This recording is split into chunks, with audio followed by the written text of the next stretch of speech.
കേരളത്തിലാണെങ്കിലും എവിടെയാണെങ്കിലും ഒരു പ്രതിക്ക് മൊബൈൽ ഫോണൊക്കെ വേണ്ട എന്ന് വെച്ചിട്ട് സ്വസ്ഥമായിട്ട് വീട്ടുകാരുമായിട്ടൊന്നും ബന്ധമില്ലാതെ കഴിയുകയാണെങ്കിൽ പോലീസിൻ്റെ അന്വേഷണമൊക്കെ ചിലപ്പം അങ്ങോട്ടൊന്നും എത്തിയെന്ന് വരില്ല. അപ്പോൾ ഞാനാണെങ്കിൽ തന്നെ ഈ ചോദ്യപേപ്പർ വിവാദവുമായിട്ട് ബന്ധപ്പെട്ട് എനിക്കെതിരെ കേസുണ്ടായപ്പോൾ 6-7 ദിവസം പാലക്കാട് ഒരു ലോഡ്ജിൽ ഒളിവിൽ താമസിച്ചു. ഞാൻ വീട്ടിലേക്ക് വിളിച്ചില്ല, ആരുമായിട്ടും ബന്ധപ്പെട്ടില്ല. അതുകൊണ്ട് പോലീസിന് ഒരു തുമ്പും കിട്ടിയില്ല. അന്ന് എന്നെ പിടിക്കാൻ വേണ്ടിയിട്ട് കേരളത്തിലെ പോലീസ് കാണിച്ച ഒരു ഉത്സാഹം ഈ കേസിലെ പ്രതികളെ പിടിക്കാൻ വേണ്ടിയിട്ട് കാണിച്ചു എന്ന് ഞാൻ വിചാരിക്കുന്നില്ല. അതുകൊണ്ട് ഈ പ്രതി 13 വർഷക്കാലം എങ്ങനെ ഒളിവിൽ കഴിഞ്ഞു എന്നുള്ളത് എന്നെ സംബന്ധിച്ചും അത്ഭുതകരമായ ഒരു കാര്യമൊന്നുമല്ല. ഏതായാലും ഇപ്പോൾ പ്രതിയെ കസ്റ്റഡിയിലെടുത്തിരിക്കുന്നുവെന്ന് അറിയുന്നു. ഒരു ഇരയെന്ന നിലയിൽ എനിക്ക് അതിൽ പ്രത്യേകിച്ച് യാതൊരുവിധ കൗതുകവുമില്ല. പക്ഷേ ഒരു പൗരനെന്ന നിലയിൽ നമ്മുടെ നിയമവ്യവസ്ഥയെ ബഹുമാനിക്കുന്ന ഒരാളെന്ന നിലയിൽ 13 വർഷക്കാലം പിടികിട്ടാതിരുന്ന ഒരാൾ ഇപ്പോൾ കസ്റ്റഡിയിലാവുക എന്നുള്ളത് അഭിമാനാർഹമായ സംഗതിയാണ്.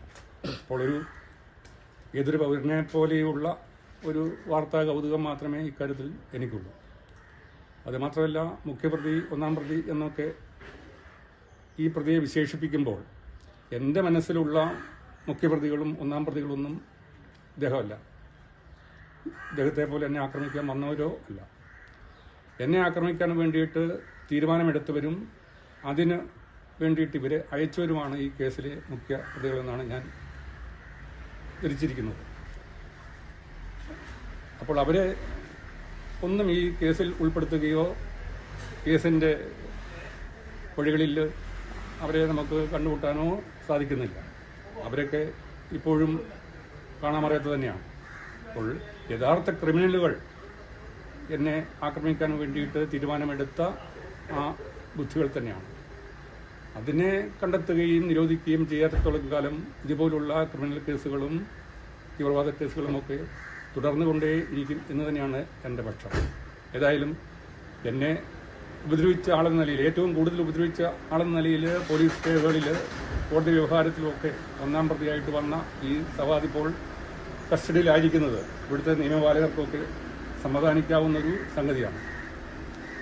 അപ്പോൾ നിയമത്തെയൊക്കെ അംഗീകരിക്കുകയും ബഹുമാനിക്കുകയും ചെയ്യുന്ന ആളെന്ന നിലയിൽ, പൗരെന്ന നിലയിൽ എനിക്കും അതിൽ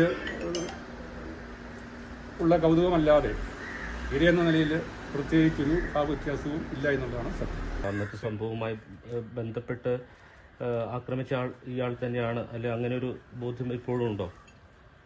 സവാദിനെ കണ്ടാൽ തിരിച്ചറിയാൻ സാധിക്കും എന്ന് തന്നെയാണ് എൻ്റെ വിചാരം.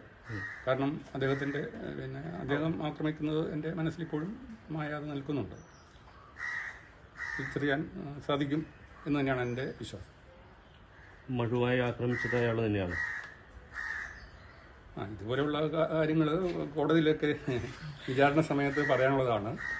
അത് കുടുംബത്തോടൊപ്പമാണ് അയാൾ താമസിച്ചിരുന്നതെന്നാണ് പറയുന്നത് കണ്ണൂർ ഇത്രയും വർഷം. അതെ, ഇവിടെ ഇദ്ദേഹത്തെ സംരക്ഷിക്കുന്നവർ വളരെ കരുത്തന്മാരായി ഇതുകൊണ്ട് ഒരുപക്ഷെ പോലീസിന് അങ്ങോട്ടൊന്നും കടന്നു ചെല്ലാൻ പറ്റുന്നവരില്ല. അല്ലെങ്കിൽ തന്നെ ഒരു സാധാരണക്കാരനായിട്ട് നാട്ടിലേക്ക് വീട്ടിലേക്ക് ഒന്നും വരാതെ പെരുമാറി അങ്ങനെ വിഷപ്രശ്നനായിട്ട് എവിടെയെങ്കിലും താമസിച്ചു കഴിഞ്ഞാൽ അങ്ങനെ പിടിക്കപ്പെടാതിരിക്കാനുള്ള സാധ്യത നമ്മുടെ നാട്ടിലുണ്ട് എന്ന് ഞാൻ ആദ്യം തന്നെ പറഞ്ഞു കഴിഞ്ഞല്ലോ. ഇരകൾക്ക് നീതി കിട്ടും, അല്ലെങ്കിൽ പ്രതിയെ ശിക്ഷിച്ചു എന്നുള്ളത് കൊണ്ട് നീതി കിട്ടുമെന്നുള്ള ഒരു അബദ്ധധാരണ എനിക്കില്ല എന്ന് ഞാൻ പലതവണ പറഞ്ഞിട്ടുള്ളതാണ്. ഈ രാജ്യത്തിൻ്റെ ഒരു നീതി ഈ പറയുന്ന പ്രതികളെയൊക്കെ കസ്റ്റഡിയിലെടുക്കുകയും വിചാരണ ചെയ്ത് അവരെ ശിക്ഷിക്കുകയും ഒക്കെ ചെയ്യുമ്പോൾ രാജ്യത്തിൻ്റെ നിയമം തെറ്റിക്കുന്ന ആളുകളെ ശിക്ഷിക്കുന്നതിലൂടെ രാജ്യത്തിൻ്റെ ഒരു നീതി നടപ്പാകുന്നതന്നെ ഉള്ളൂ. ആക്രമിക്കപ്പെടുന്നവർക്ക് അല്ലെങ്കിൽ ഇരയാക്കപ്പെടുന്നവർക്ക് പ്രതികളെ ശിക്ഷിക്കുന്നു എന്നുള്ളത് കൊണ്ട് യാതൊരുവിധ നീതിയും ലഭിക്കുന്നില്ല. ഈ പ്രതികളോടൊക്കെ ഒരു പകയുള്ളവർക്ക്, വൈരമുള്ളവർക്ക് അവരുടെ വൈരത്തിന് ഒരു നിര്യാതനം ഉണ്ടാകുമെന്ന് മാത്രമേ ഉള്ളൂ. അപ്പോൾ പല ഇരകളുടെയും ബന്ധുക്കളൊക്കെ ഈ പ്രതികൾക്ക് ശിക്ഷ കിട്ടുമ്പോൾ സന്തോഷിക്കുന്നു, അല്ലെങ്കിൽ തങ്ങൾക്ക് നീതി കിട്ടി എന്നൊക്കെ പറയുന്നത് അവരുടെ ഒരു പ്രതികാര ബുദ്ധിക്ക് ശമനം വന്നു എന്നല്ലാതെ അവർക്ക് നഷ്ടപ്പെട്ടത് ഒരിക്കലും തിരിച്ചു കിട്ടിയിട്ടല്ല. അപ്പോൾ എനിക്ക് ഉണ്ടായിട്ടുള്ള അംഗവൈകല്യമൊക്കെ ഈ പ്രതികളെ തൂക്കിക്കൊന്നാലോ ജീവനിൽ നിന്ന് ശിക്ഷിച്ചാലോ എങ്ങനെ ശിക്ഷിച്ചാലും എനിക്ക് തിരിച്ചു കിട്ടുമെന്ന് ഞാൻ വിചാരിക്കുന്നില്ല. അപ്പോൾ പ്രതികളെ ശിക്ഷിക്കുന്നത് ഇരയ്ക്ക് കിട്ടുന്ന ഒരു നീതിയല്ല, അത് രാജ്യത്തിൻ്റെ നിയമം സംരക്ഷിക്കപ്പെടുകയാണ്. രാജ്യത്തിൻ്റെ നീതി നടപ്പിലാകുന്നു എന്ന് മാത്രമേ ഉള്ളൂ എന്ന് ഞാൻ പലതവണ പറഞ്ഞിട്ടുള്ളതാണ്. ഈ അന്വേഷണത്തിൽ പൂർണ്ണ തൃപ്തി താങ്കൾക്കുണ്ടോ?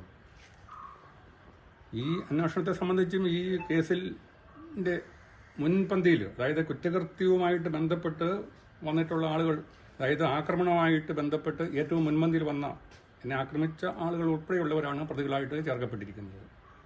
പക്ഷേ എൻ്റെ കൈവെട്ടാനോ എന്നെ ആക്രമിച്ച് കൊല്ലാനോ ഒക്കെ തീരുമാനമെടുത്ത ഒരു ബുദ്ധി, അതിൻ്റെ പിന്നിൽ പ്രവർത്തിച്ച ആളുകൾ, ഇവരുടെയൊക്കെ യജമാനന്മാർ ഒരിക്കലും ഈ കേസിൻ്റെ മുന്നിലേക്ക് വരുന്നില്ല.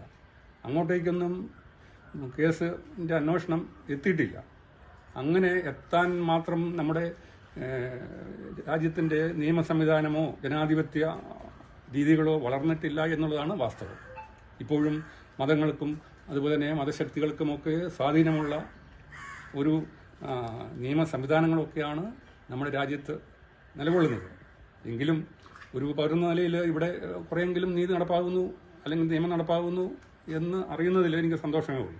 അപ്പോൾ ഈ കേസിൻ്റെ യഥാർത്ഥ പ്രതികൾ, ശരിയായിട്ടുള്ള കൾപ്രിറ്റുകൾ ഈ കേസിൻ്റെ മുഖ്യധാരയിൽ വരാതെ എന്നോ ഒളിവിലിരിക്കുകയാണ്.